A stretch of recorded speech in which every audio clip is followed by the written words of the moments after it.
Bismillahirrahmanirrahim. Qala al-musannifu rahimallahu nafa'ana bihi fid darin amin.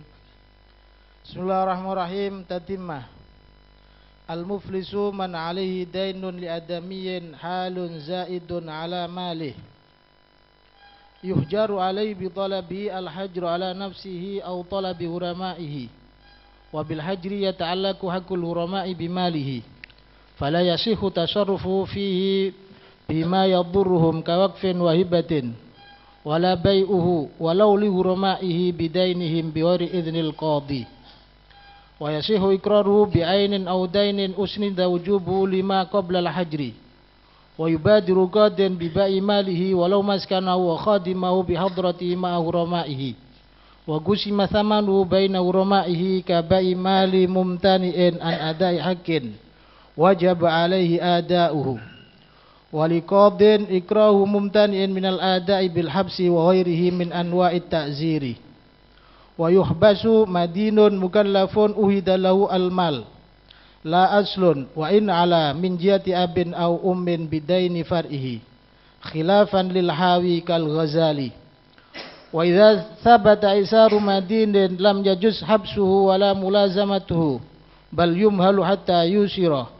Walidda ini mulazamatu man lam yasbut i'saruhu ma lam yakhtar al-madinu al-habsah fayujabu ilaihi wa ujratul habsi wa kadal mulazimu alal madini. Walil hakimi man'ul mahbusi al-istinasa bil muhadathati wa huduril jum'ati wa amali sun'ati in ra'a al-maslahata fihi. Wala yajuzu lid-da'ini tazwi'ul madin bil man'it ta'ami kama afta bi syekhuna az-Zamzami rahimahullahu ta'ala. Wa yajuzu li gharimil muflisi al-mahjuri alaihi awil mayyiti ar-ruju'u fawran ila mata'ihi in wujida fi milkihi wa lam yata'allaq bi haqqun lazimun wal iwadu halun wa in tafarraqa al-baydu al-mabi'u wa nabata al-badru wa shadda habbu zar'i li'anna hadathat min aini malihi wa yahsulu ar-ruju' min al-ba'i la binahwi bai'in wa idkin fihi. Bismillahirrahmanirrahim.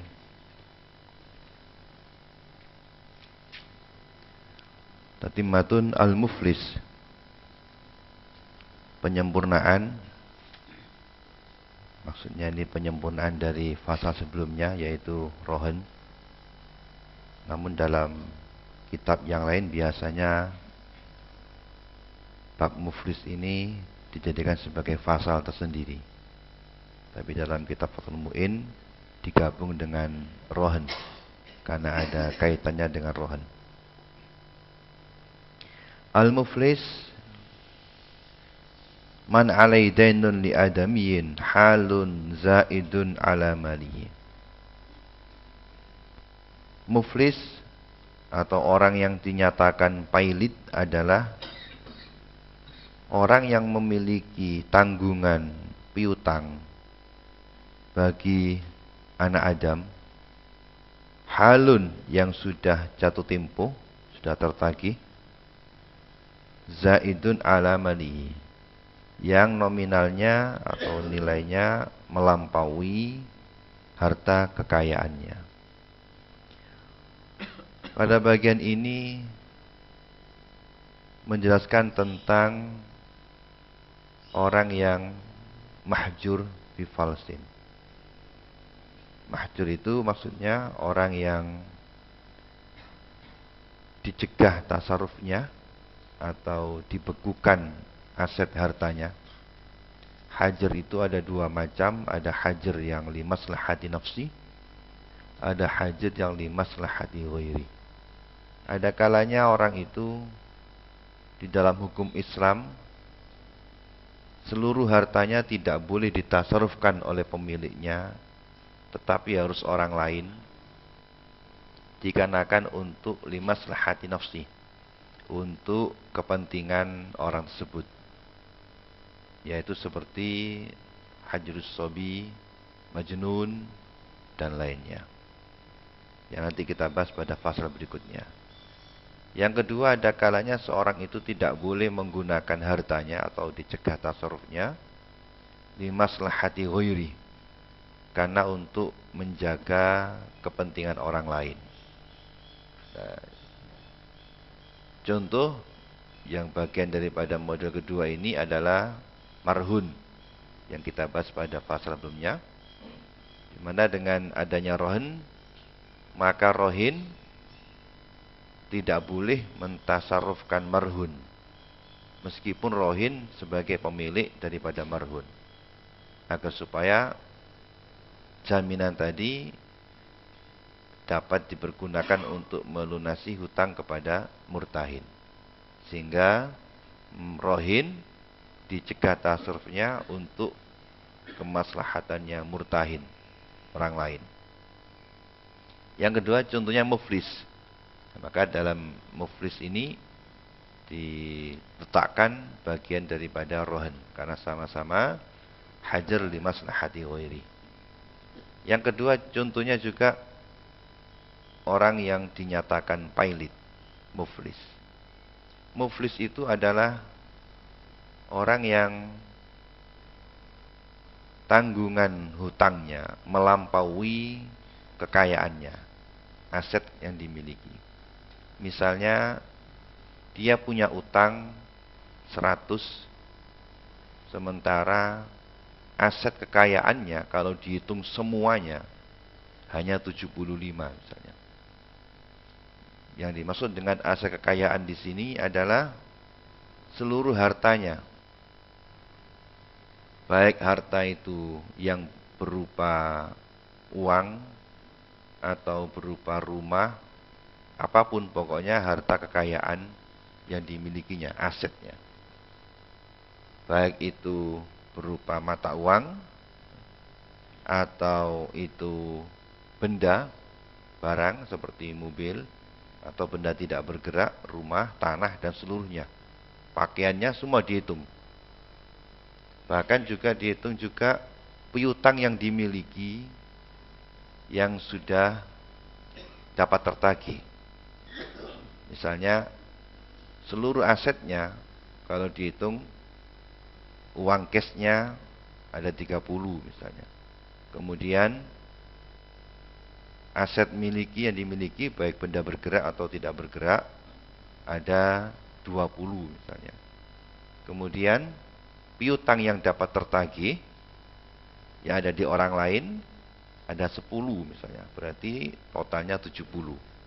Sementara hutang yang harus dibayarkan kepada orang lain adalah 100. Maka orang ini dikatakan sebagai orang yang muflis. Lalu bagaimana konsekuensi hukumnya? Di sini maka pihak yang memiliki piutang yang menjadi tanggungannya muflis dapat melaporkan kepada pengadilan agar supaya dibekukan hartanya. Kenapa? Karena tujuannya, sebab selama tidak ada pembekuan dari pengadilan, qadhi tidak membekukan hartanya orang ini, bisa jadi hartanya semakin menyusut. Bisa digunakan. Lama-lama kalau menyusut, sehingga yang dirugikan adalah sahibul haq atau gharim atau ghurama. Sehingga kalau sampai habis, dibiarkan sampai habis aset hartanya, maka gharim tidak bisa menuntut apa-apa, karena faradhidatun ila maisarah. Oleh karenanya sebelum habis itu asetnya, maka diperbolehkan bagi gharim atau atas permintaan sendiri untuk menuntut kepada qadhi agar supaya seluruh asetnya dibekukan. Prosedurnya nanti di belakang, di sini kurang lengkap, di sini yang di minat yang lengkap itu. Prosedurnya adalah ghurama atau orang-orang sahibul haq yang memiliki piutang kepada muflis itu melaporkan kepada qadhi, kemudian qadhi menerima laporan tadi, dan qadhi melakukan audit ya sekarang ya. Diaudit seluruh hartanya ada berapa, diteliti. Ditanya apakah betul kamu punya utang sama fulan. Kalau ia mengaku, lalu pengadilan akan mengutus orang untuk menghitung seluruh asetnya. Kalau dihitung ternyata asetnya itu memang lebih sedikit daripada hutangnya, maka pengadilan akan memutuskan bahwa fulan ini adalah orang yang muflis dan dihajar karena muflis. Setelah itu disunatkan bagi qadhi untuk mengumumkan kepada masyarakat bahwa di media massa lah sekarang misalnya, fulan ini sudah dinyatakan pailit, oleh karenanya harap hati-hati. Maksudnya sebagai peringatan kalau dia itu kemudian melakukan transaksi dan orang lain, sehingga harus hati-hati, oh ini orang muflis ini, dia tidak boleh menggunakan hartanya. Atau setidaknya kalau dia itu mau hutang kepada orang lain, yang ngutangi bisa tahu, oh ini orang muflis ini, saya tidak akan ngutangi lagi sama dia. Kalau saya ngutangi, saya nanti nggak kebagian hartanya. Maka disunatkan bagi qadhi untuk menyampaikan kepada masyarakat bahwa dia itu muflis. Setelah itu qadhi akan menjual, mengeksekusi aset-asetnya, dijual kepada untuk melunasi hutang kepada ghurama. Ghurama itu orang punya hutang tadi. Dengan dibagikan sesuai dengan biqadri nasibihi.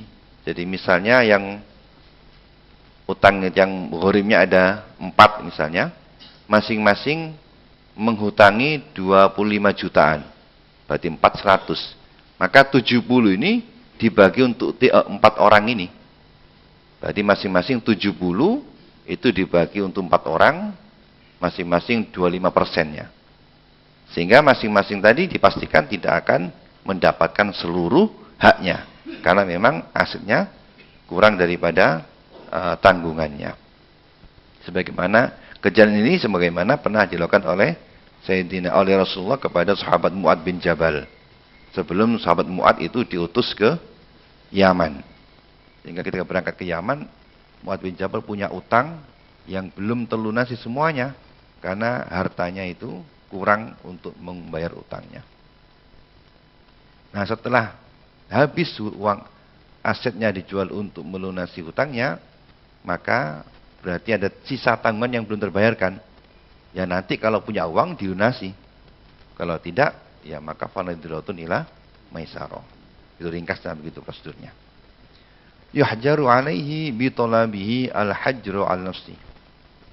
Muflis tadi yuhjaru alaihi, dicegah tasarrufnya atau dibekukan hartanya dengan apa? Satu, bitolabi al-hajro al-nafsi, atas permintaan sendiri, bitolabi dengan permintaannya muflis sendiri, al-hajro untuk dicegah al-nafsi atas dirinya. Jadi diperkenankan bagi orang yang mengetahui bahwa utang-utangnya itu lebih besar daripada aset hartanya, maka dia boleh minta kepada pengadilan agar supaya pengadilan membekukan aset-asetnya sehingga dia dihajar. Au talabi ghurama'i, atau yang kedua, atau atas tuntutan atau permintaan dari ghurama. Ghurama itu ghurim. Ghurim itu kalau dalam bahasa Arab bisa bermakna dain, bisa bermakna madin. Satu kalimat bisa bermakna dua sisi. Bisa bermakna madin, orang yang punya utang, juga bisa bermakna dain, orang yang ngutangi. Seperti dalam bab zakat, ada zakatnya ghurim, itu zakatnya ghurim bermakna dain. Kalau sini ghurim bermakna madin, orang yang utang. Orang yang ngutangi, maaf. Jadi yang orang kebalik ya, kalau yang ada zakat ghurim bermakna madin, kalau sini ghurim bermakna dain, yang ngutangi. Atau atas permintaan orang yang ngutangi. Tadi contohnya misalnya Zaid punya utang kepada 4 orang. masing-masing 25 jutaan. Sementara harta Zaid hanya 70.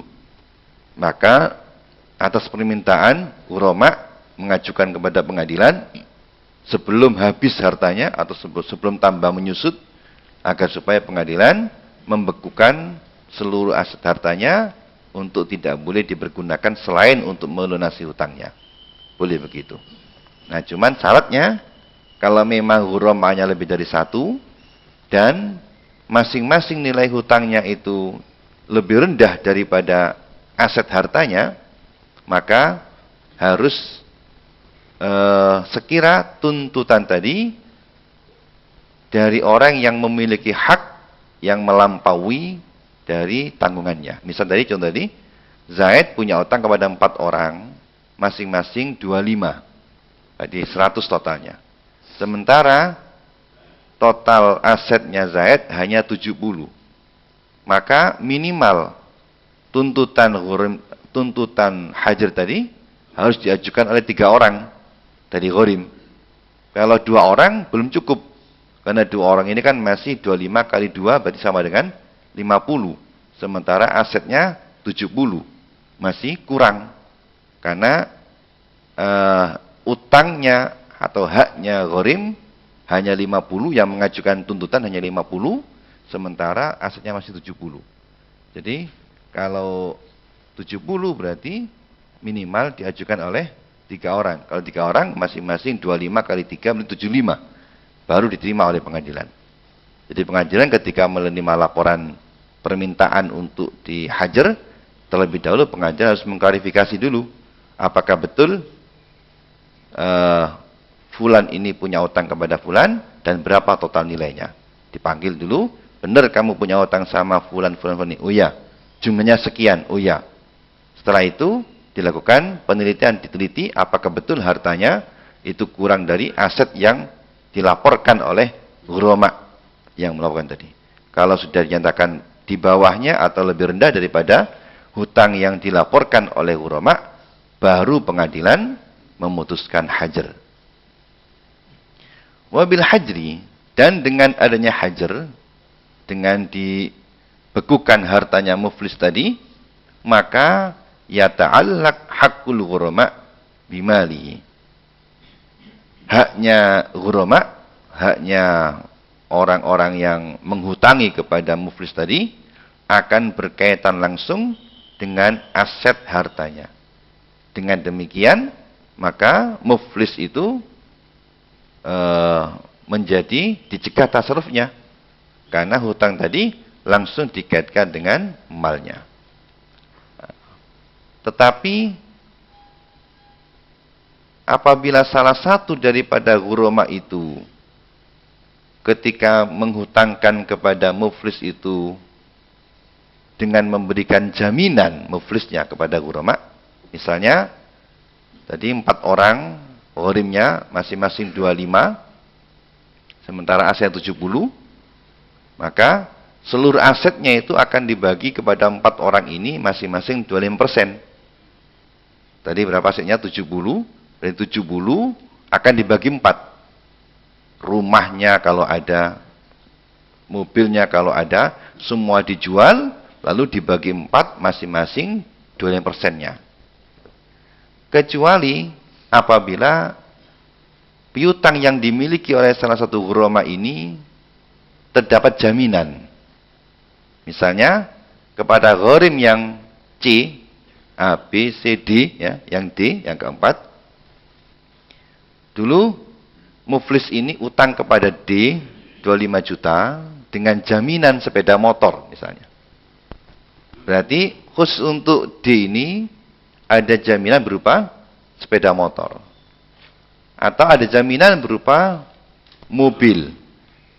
Maka khusus D ini dia punya hak istimewa untuk mendapatkan pembayaran utang dari mobil yang digadaikan.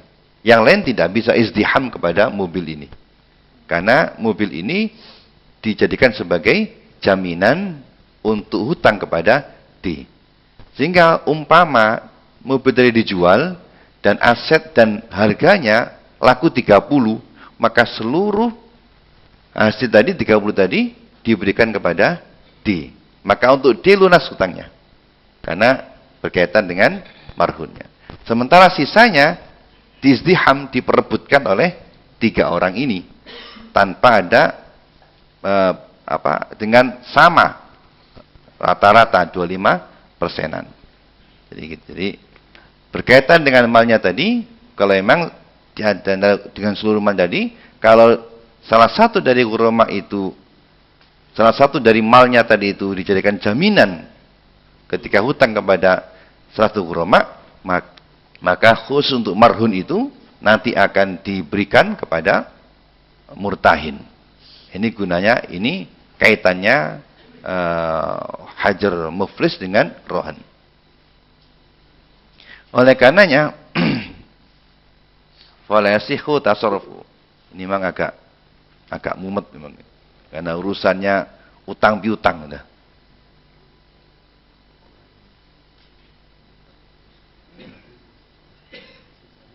Sisanya untuk berapa? Ya. Jadi utangnya tadi ya, kan tadi laku 30 mobilnya kan. 25-nya untuk nyaur kepada gharim yang rohin ya, pada murtahin ini. Nah, sisanya jadi uroma lain 3 ini. Jadi yang 3 ini tidak akan mendapatkan penuh 25 karena tidak ada jaminannya kan. Lah yang satu ini bisa penuh, kenapa? Karena kebetulan jaminannya itu nilainya sama dengan atau melebihi dengan piutangnya. Seperti itu. Fala yasihu tasarrufu. Maka tidak sah tasarrufnya muflis. Kalau di sini orang yang pailit dinyatakan pailit oleh pengadilan, fihi di dalam hartanya. Dengan tasarruf bagaimana? Bima yadurruhum. Dengan tasarruf yang dapat merugikan kepada mereka. Ini gunanya hajar. Dengan adanya keputusan dari qadhi menyatakan bahwa fulan itu muflis, lalu dihajar, dengan begitu maka otomatis muflis tidak boleh mentasarrufkan barang yang dia miliki meskipun dia sebagai pemiliknya, karena nanti akan dipergunakan untuk melunasi hutang-hutangnya. Contoh seperti kawakfin, mewakafkan tidak sah karena melepaskan kepemilikan, merusak kepada, merugikan kepada ghurama. Wahibatin juga, hibah juga tidak sah. Setelah ada hajar, lalu dia hibah, tidak sah. Tapi kalau hajar tidak apa-apa, muflis, tetapi ini berkaitan tidak apa-apa dalam sihhatu tasarruf ya. Adapun dosa itu beda. Jadi kalau dia itu sudah punya utang yang sudah jatuh tempo dan dia punya harta yang cukup untuk membayar utang, lalu dia sengaja tidak bayar utang, digunakan untuk lainnya, apalagi kalau sudah ditagih, maka tidak boleh hukumnya, haram. Karena matlul ghani zulmun, menunda-nunda bayar utang itu perbuatan zalim. Tetapi sah hukumnya. Jadi beda, sah dan dosa beda. Jadi yang dimaksud ini sah dan tidaknya. Kalau belum dihajar, sah tidak apa-apa. Meskipun dia berdosa dalam perbuatannya karena tidak untuk bayar utang. Misalnya ditagih tidak mau. Dia punya utang alasannya saya tidak punya uang. Tapi dia ada uang, kok dipakai untuk beli sesuatu? Sah tidak apa-apa, sah jawabnya. Karena tidak dihajar. Tapi dia berdosa. Nah, amma ba'dal hajar, adapun kalau dihajar, maka sudah tidak sah lagi sudah. Meskipun itu uangnya milik dia, dipakai untuk beli sesuatu, dipakai untuk sodako, tidak boleh sama sekali. Hanya dapat digunakan untuk nafkah. Jadi setelah dihajar oleh pengadilan, maka seluruh asetnya itu akan dikuasai oleh hakim pengadilan. Nah, bagaimana dengan kebutuhan sehari-harinya? Kebutuhan sehari-harinya diambil dari sini. Jadi untuk nafkah per hari, hakim akan kasih, kamu per hari butuh uang berapa? Untuk kamu dan istri kamu butuh uang berapa? Kalau dia butuh misalnya 50, maka hakim kasih nih 50 untuk kamu makan. Bukan dia yang ambil. Jadi selama proses untuk menjual ini kan butuh waktu. Ketika sudah dinyatakan pailit, kan akan dijual seluruh hartanya. Urutannya yang dijual itu yang pertama mayukhafu fasaduhu, yang kira-kira cepat rusak, dijual lebih dulu sebelum rusak. Yang kedua hayawan, misalnya ada sapi cepat dijual sebelum mati. Yang ketiga mangkul, mobil misalnya atau perhiasan. Yang keempat adalah ghairu mangkul, aikor. Nah, dalam proses menjual aset ini kan butuh waktu. Selama waktu ini kebutuhan sehari-hari muflis itu yang memenuhi adalah pengadilan yang ngasih. Jadi seluruh uangnya dipegang oleh pengadilan. Ada hakim ngasih per hari butuh berapa kamu? 5.000 dikasih. Sampai dijual habis, sampai rumah habis, keluar dari rumahnya, disisakan nafkah 1 hari dan pakaian yang melekat. Itu pakaian yang dastu thaubin, pakaian gelangsaran, 1 setel. Lainnya dijual semuanya. Nanti dibahas belakang. Wala bai'uhu, dan juga tidak sah menjual muflis pada barang miliknya walau li ghurama'ihi, meskipun dijual kepada orang-orang yang menghutangi kepada dia, bidainihim, dijual dengan piutangnya ghurama, tapi bi ghairi idnil qadhi, tanpa seizin qadhi. Juga tidak boleh ketika sudah dibekukan oleh pengadilan aset-asetnya muflis tidak boleh menjual barang miliknya kepada orang lain. Misalnya mobilnya dijual, tidak sah karena sudah dikuasai oleh pengadilan untuk digunakan bayar utang. Meskipun kata para ulama dijual kepada salah satu gharim dengan piutangnya. Contoh tadi misalnya 4 orang gharimnya masing-masing 25 juta. Salah satu asetnya katakanlah ada mobil misalnya. Mobil ini kalau dijual 25 juta. Terus ngomong kepada salah satu gharim yang keempat ini, gimana kalau piutang kamu itu saya ganti dengan mobil, namanya istibdal namanya ini. Istibdal itu jual piutang. Sehingga utang saya kepada kamu anggap lunas. Tetap tidak boleh. Karena di sini ada hakul ghurama yang lainnya. Kecuali kalau seizin pengadilan. Kalau pengadilan ngizini tidak ada masalah. Tentu setelah minta izin kepada yang lainnya. Tapi kalau tidak, maka tidak boleh. Karena merugikan kepada yang lainnya. Karena mestinya kan dijual semuanya, hasil penjualannya untuk membayar kepada utangnya ghurama. Wa yasihu, dan sah ikrarnya muflis bi'ainin au dainin. Bi'ainin dengan benda. Tadi kan disebut di atas, selama masa hajar, muflis tidak sah mentasarrufkan dengan tasarruf yang dapat merugikan kepada ghurama, seperti dijual, dihibahkan, atau lainnya. Adapun ikrar, pengakuan, ikrar itu ikhbar an haqqin li ghairihi ala nafsi. Ikrar itu pengakuan atas hak yang dimiliki oleh orang lain yang menjadi tanggungan dirinya, itu ikrar. Atas benda, objek benda, mukornya berupa benda, maka boleh, misalnya diterima kalau begitu. Setelah dihajar oleh hakim, lalu muflis mengatakan, saya mengaku bahwa mobil ini bukan milik saya ini. Ini saya dulu ngambil dari fulan, saya bawa. Berarti ikrar bi'ainin, maka sah hukumnya, tidak apa-apa. Ala hakil ghurama, sehingga tidak bisa istiham pada benda ini. Kenapa? Karena ikrar itu kan bukan insya. Ikrar itu adalah ikhbar, bukan insya'ul akdi, tapi ikhbar atau istishab maklub. Jadi oleh karenanya diterima pengakuannya. Au dainin, atau pengakuan atas utang, tapi syaratnya harus asnada wujubahu lima qabla hajar, di mana muflis menyandarkan kewajiban hutang tadi pada saat sebelum hajar, atau mengatakan saya juga punya utang kepada E, jadi utang saya tidak kepada 4 orang ini. Setelah dihajar ternyata ngaku lagi, saya juga yang utang sama fulan itu. Maka ditanya dulu, kapan utangnya? Kalau utangnya itu ba'dal hajar, tidak dapat diterima binisbat kepada ghurama. Tetapi kalau binisbat dan nafsi diterima, tapi menjadi dhimahnya dia.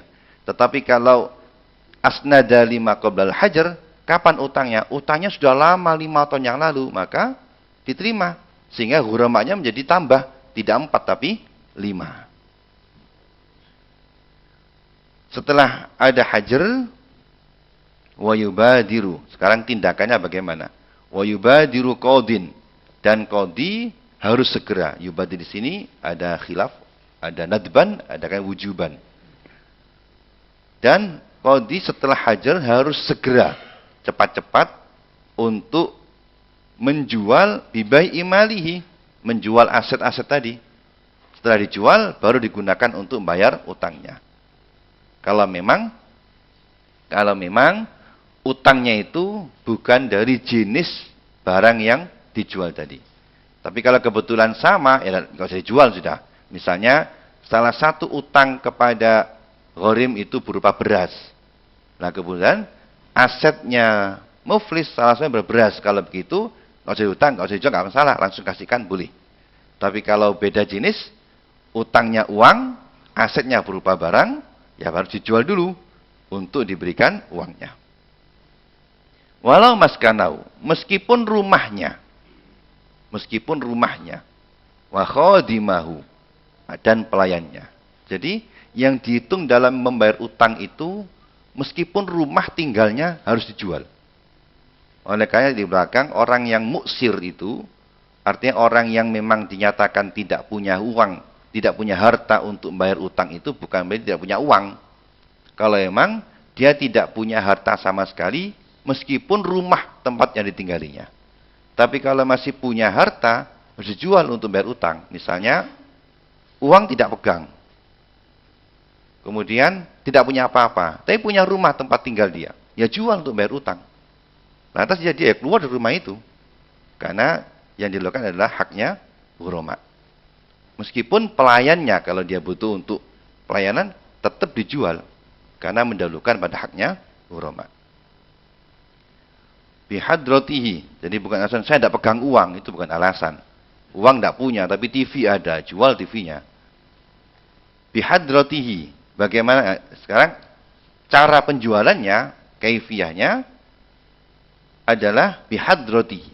Menjualnya tadi, hakim menjual tadi harus bihadrati ma'ghurama'i, di hadapannya muflis sebagai pemilik dan juga ikut menyertakan ghuramanya supaya tidak ada kecurigaan. Jadi luar biasa supaya terbuka. Jadi ketika pengadilan menjual tadi harus terbuka. Maka tidak boleh dijual tanpa sepengetahuan muflis, tidak boleh. Bahkan harus bihadrati, muflis tahu karena dia pemiliknya dan juga menyertakan ghurama. Kenapa? Karena untuk menjaga haknya. Kalau tidak ada muflis, bisa jadi qadhi akan menjual seenaknya. Bisa di bawah harga pasaran. Cepat-cepatan. Juga di hadapan ghurama, supaya ghurama tahu bahwa memang barang ini maksimal laku sekian, sehingga dia tidak bisa menuntut lebihnya.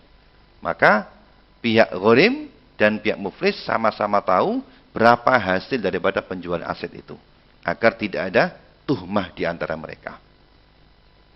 Dan juga menjualnya itu harus sesuai saman misil, samannya tidak boleh dijual murah. Karena supaya cepat-cepatan bayar, jual murah tidak boleh. Harus sesuai dengan harga sebenarnya, karena ini menyangkut milik orang lain. Dan bahkan dijual sesuai dengan di tempatnya, maka tidak boleh dijual tidak pada tempatnya. Karena kalau dijual pada tempatnya, harganya kan bisa murah.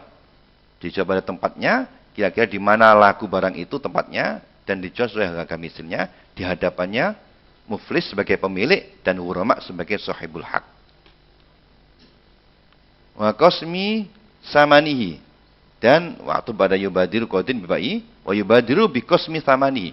Setelah dijual juga qadhi harus segera membagikan hasil penjualannya baina ghuramaihi, di antara ghurama tadi. Jadi misalnya sekarang yang laku sepeda motor, laku berapa? 5 juta. Sudah, langsung bagi. Tidak perlu nunggu laku semuanya. Jadi begitu laku satu langsung bagikan. Tidak perlu harus laku semuanya baru dibagi, tidak perlu.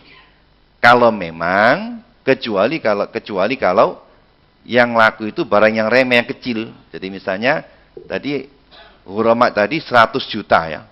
Salah satu asetnya ada HP cuma laku 100.000. Ya enggak usah kalau gitu, nunggu dulu yang lainnya. Tapi kalau sudah dianggap sudah agak banyak, misalnya 10 juta, langsung bagikan. Tapi kalau kecil-kecil nilainya, bisa dikelompokkan dulu, baru dibagikan. Jadi Qasmi Tsamani ini, kalau memang itu nilainya sudah bisa untuk dibagikan. Tapi kalau kecil, tidak perlu. Kaba imalin, panjang. Silahkan, kalau mungkin ada perlu dibahas, tambahan faedah, atau ada yang dipertanyakan. Monggo. Siapa? Ya. Waalaikumsalam. Salam. Di sini yang perlu saya pertanyakan adalah mengenai yang pertama, qadhi di sini itu apa? Kullu balad ghairu syariatul Islam. Yang pertama. Kemudian qadhi yang dimaksud di sini itu siapa? Yang kedua, seandainya si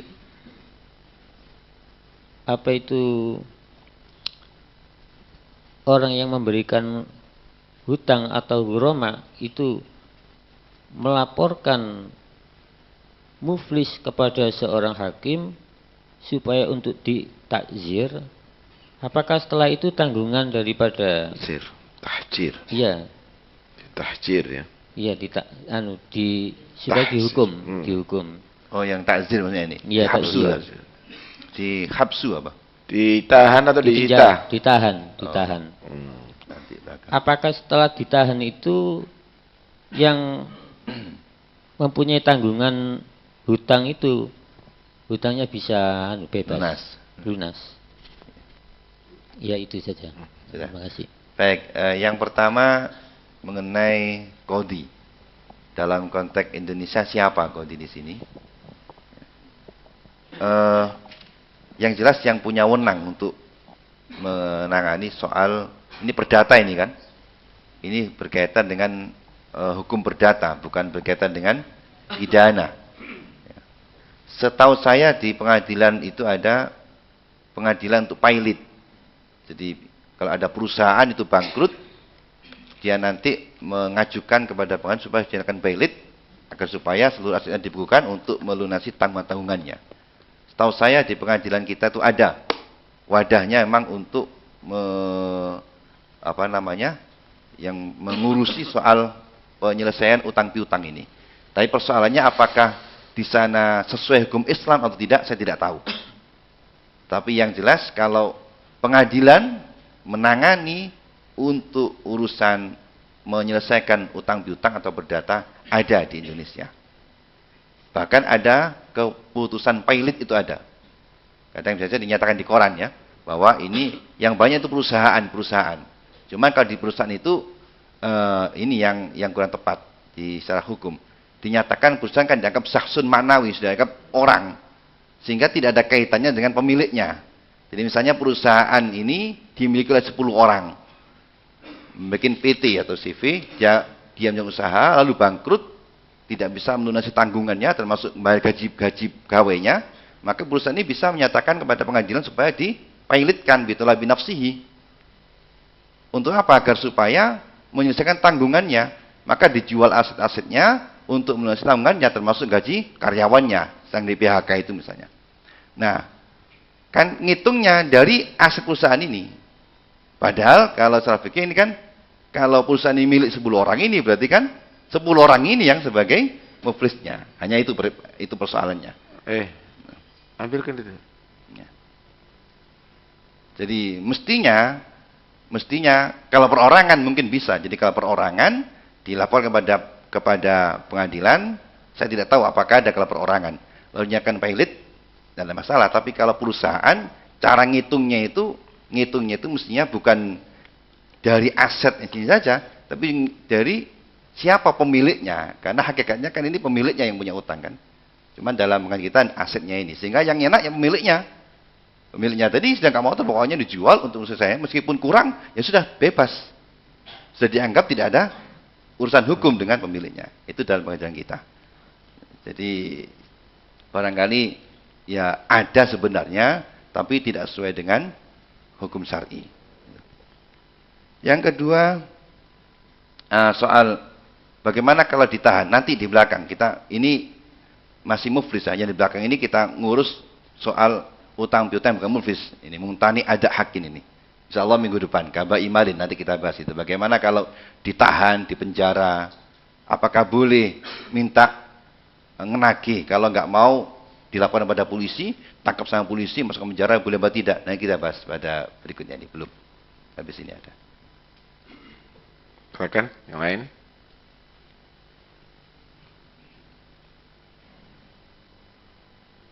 Jadi kita pelajari tetap hukum Islam sekalipun belum dijalankan ada di negara kita. Tapi kita mohon kepada Allah, barangkali satu saat nanti akan dijalankan negara kita, ya sini hukum Islamnya. Amin.